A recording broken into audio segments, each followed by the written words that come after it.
जयपुर में पहले सचिन पायलट और कांग्रेस नेताओं की फौज को भजनलाल पुलिस ने भिगोकर राजभवन के घेराव से रोका तो 3 दिन के अंदर कांग्रेस के 2 शानदार प्रदर्शन देखने को मिले। पहले कांग्रेस एक मंच पर नजर आई तो उसके बाद यूथ कांग्रेस का शानदार जयपुर के अंदर प्रदर्शन देखा गया और प्रदर्शन के दौरान सचिन पायलट की फौज को और पूनिया की फौज को भजनलाल पुलिस ने भिगो कर दौड़ा कर पीटा। दरअसल पहले कांग्रेस के तमाम दिग्गज नेता एक मंच पर मौजूद रहे और राजस्थान के अंदर राजभवन के घेराव को लेकर जो अडानी का मुद्दा है उस पर बीजेपी को जो है वो निशाना बनाने के लिए बीजेपी को घेरने की तैयारी कर रही कांग्रेस सबसे पहले डोटासरा कांग्रेस प्रदेश अध्यक्ष गोविंद सिंह डोटासरा, अशोक गहलोत, सचिन पायलट और कांग्रेस के तमाम दिग्गज नेताओं को एक मंच पर लाए। ये तस्वीर बेहद अच्छी तस्वीर थी क्योंकि ऐसा बहुत कम होता है कि कांग्रेस के तमाम नेता एक मंच पर नजर आए। सचिन पायलट, अशोक गहलोत, प्रताप सिंह खाचरियावास, गोविंद सिंह डोटासरा सहित तमाम जो कांग्रेस के दिग्गज नेता थे उनका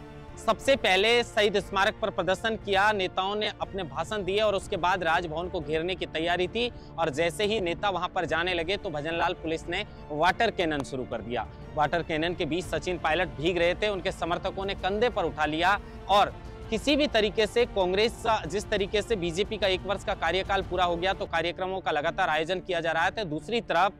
कांग्रेस के द्वारा बीजेपी पर किस तरीके से दबाव बनाया जाए, अडानी के मुद्दे पर बीजेपी को कैसे लपेटा जाए, इसी को लेकर तमाम जो पूरे कांग्रेस के दिग्गज नेता थे वो एक मंच पर नजर आए और उसके बाद राजभवन का घेराव करते वक्त पानी के फव्वारे वाटर कैनन का इस्तेमाल करते हुए भजनलाल की पुलिस ने तमाम नेताओं को रोक दिया। पायलट भी इस वाटर कैनन के दौरान भीग गए तो कार्यकर्ताओं ने कंधों पर उठा लिया। बड़ा सफल आंदोलन रहा, लेकिन इसके अंदर कांग्रेस के कार्यकर्ताओं की फौज कम और कांग्रेस के नेताओं को ज्यादा देखा गया। इसी के दौरान सचिन पायलट प्रताप सिंह खाचरियावास पर भी चुटके ले गए और कहा कि अशोक गहलोत जी के चेहरे पर भी मुस्कान है, अब आंदोलन के लिए तैयार रहिए क्योंकि आप जूते पहनकर आए हैं। और समय का चक्कर प्रताप सिंह जी पूरा घूम कर आता है, फिर वही पुलिस है राजस्थान की और वही लाठियां खाने का वक्त आ चुका है। उसके बाद 21 दिसंबर के दिन यूथ कांग्रेस का एक शानदार प्रदर्शन राजस्थान के जयपुर के शहीद स्मारक पर देखा गया, लेकिन जैसे ही यूथ कांग्रेस के कार्यकर्ता सीएम घेराव की तैयारी में थे उसी वक्त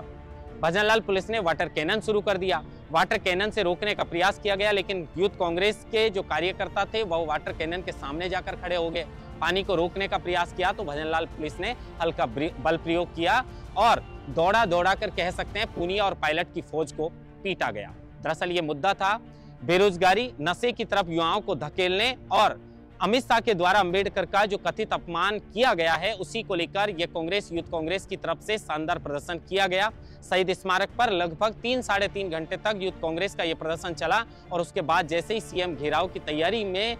यूथ कांग्रेस के कार्यकर्ता आगे बढ़ने लगे तो वाटर कैनन और पुलिस ने लाठीचार्ज कर कार्यकर्ताओं को रोका। दरअसल एक तरफ 1 वर्ष भजनलाल सरकार के कार्यकाल को पूरा हो गया तो प्रधानमंत्री और मुख्यमंत्री इस चीज में लगे हुए हैं कि किसी भी तरीके से भजनलाल शर्मा का भी इसमें कद बढ़ा है, क्योंकि ईआरसीपी जो सबसे बड़ी योजना है उस योजना का शिलान्यास प्रधानमंत्री नरेंद्र मोदी ने दादिया के अंदर किया। उससे पहले राइजिंग राजस्थान का उद्घाटन करने प्रधानमंत्री नरेंद्र मोदी जयपुर आए थे, जहां पर बीजेपी जो है उसके प्रदर्शन के दौरान कह सकते हैं कि बीजेपी ने पहले राइजिंग राजस्थान का उद्घाटन किया, उसके बाद ईआरसीपी का।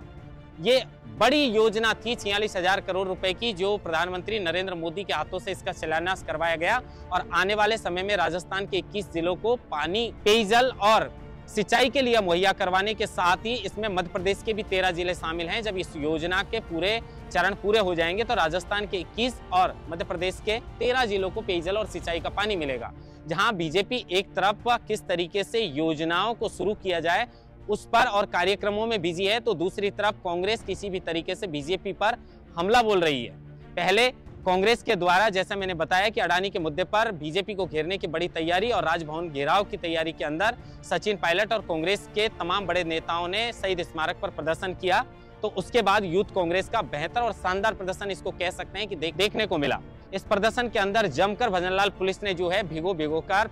दौड़ा कर जो यूथ कांग्रेस के कार्यकर्ता थे उनको पीटा। कई कार्यकर्ताओं के हाथ पैरों में चोट भी आई और चलने की हालत भी नहीं थे, लेकिन किसी भी तरीके से 3.5 घंटे की मशक्कत के बाद यूथ कांग्रेस के कार्यकर्ताओं को भजनलाल की पुलिस ने रोक दिया है। अब आरएलपी के सुप्रीमो हनुमान बेनीवाल, जहां एक तरफ बीजेपी पर हमलावर लगातार दिख रही है कांग्रेस कई मुद्दों को लेकर, तो वहीं आरएलपी के सुप्रीमो हनुमान बेनीवाल ने तो मुख्यमंत्री भजनलाल शर्मा को ही कह दिया कि ये तो राजस्थान के लिए अशुभ है। जब से इन्होंने गद्दी संभाली है सब काम गलत ही गलत हो रहे हैं, पता नहीं आने वाले समय में कितने गलत काम होंगे। अब हम तैयार होकर निकलेंगे और बीजेपी जो है उस पर जो भी मुद्दे हैं, जितनी भी घटनाएं हो रही है उनको लेकर बीजेपी पर हमला बोलेंगे। दरअसल राजस्थान के अंदर कांग्रेस के 3 दिनों में ये बेहतर प्रदर्शन देखने को मिले और भजनलाल पुलिस की सख्ती भी देखने को मिली। अब आने वाले समय में क्या जिस तरीके से विपक्ष और साथ में आरएलपी सुप्रीमो हनुमान बेनीवाल ने कहा है, तो आने वाले समय में चूंकि 4 वर्ष बीजेपी के कार्यकाल के बच रहे हैं, 1 वर्ष का समय पूरा हुआ है, तो आने वाले समय में कई आंदोलन राजस्थान में देखने को मिल सकते हैं। महेंद्र बासुटा, लोकमत हिंदी, जयपुर।